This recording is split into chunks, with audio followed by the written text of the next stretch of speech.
What is up, everyone? This is Easy Philosophy, and welcome back to the channel. Today, we will be talking about real friendship. Everyone needs friendship, but we also need to understand what a real friendship is and how to gain a real friend. Friendship is a concept between respect and love. We should respect everyone.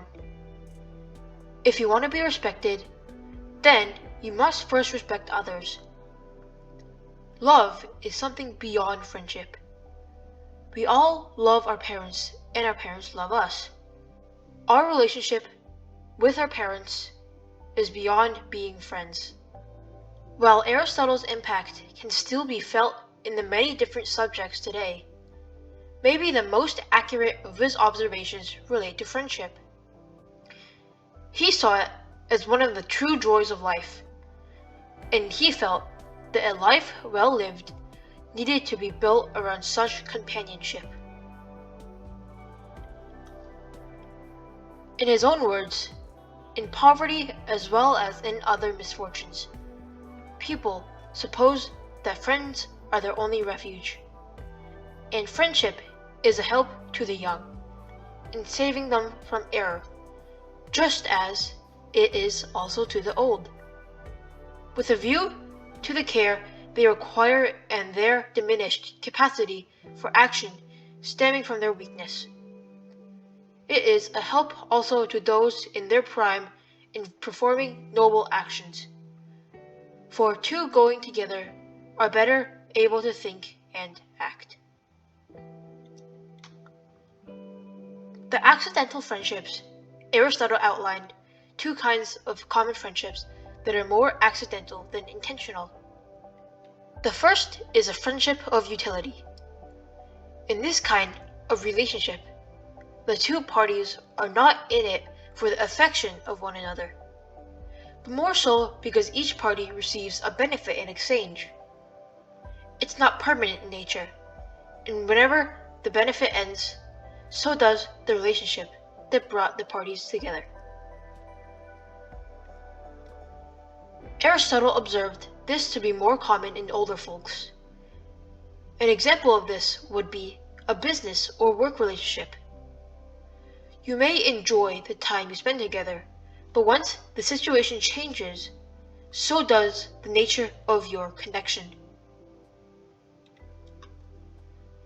Similarly, the second kind of accidental friendship is the one based on pleasure. This one, however, is more common in people that are younger. It's kind of the relationship frequently seen among college friends or people who participate on the same sports team. The source of such a friendship is more emotional, and is often the most short-lived of the relationships. It's fine for as long the two parties gain enjoyment through a mutual intention in something external. But it ends as soon as either tastes or preferences change. Many young people go through different phases in their views on enjoyment, and quite often, the people in their lives tend to change as the phase they're in recalibrates over time. Most of the friendships that many of us have fall into these two categories. And while Aristotle didn't necessarily see them as bad, he did feel like that their depth limited their quality. It's fine and even necessary to have accidental friendships, but there is far more out there. The friendship of the good, defined from the friendship that Aristotle outlined, is also the most preferable out of the three. Rather than utility or pleasure, this kind of relationship is based on a mutual appreciation of the virtues that the other party holds dear. It's the people themselves and the qualities that they represent that provides the incentive for the two parties to be in each other's lives. Rather than being short-lived, such a relationship often lasts until the end, and there is quite generally a base level of goodness required in each person for it to exist in the first place. People that lack empathy or care for others seldom develop these kinds of relationships because more often than not, their preference is to look for pleasure or utility. On top of that, friendships of virtue take time and trust to build. They depend on mutual growth occurring. You're a lot more likely to connect at this level with someone when you've seen them at their worst and watched them grow from that, or if you both endured mutual hardship together. Beyond the depth and intimacy, the beauty of such relationships is that they automatically include the rewards of the other two kinds of friendship. They're pleasurable and beneficial. When you respect a person and care for them, you gain the joy from being with them. If they're a good enough person to warrant such a relationship to begin with, then there's utility too. The most relevant of his ideas relate to the importance of good relationships. He was particularly curious about the intention of friendship, while he saw the value in accidental friendships based on pleasure and utility. He felt that their impermanence diminished their potential.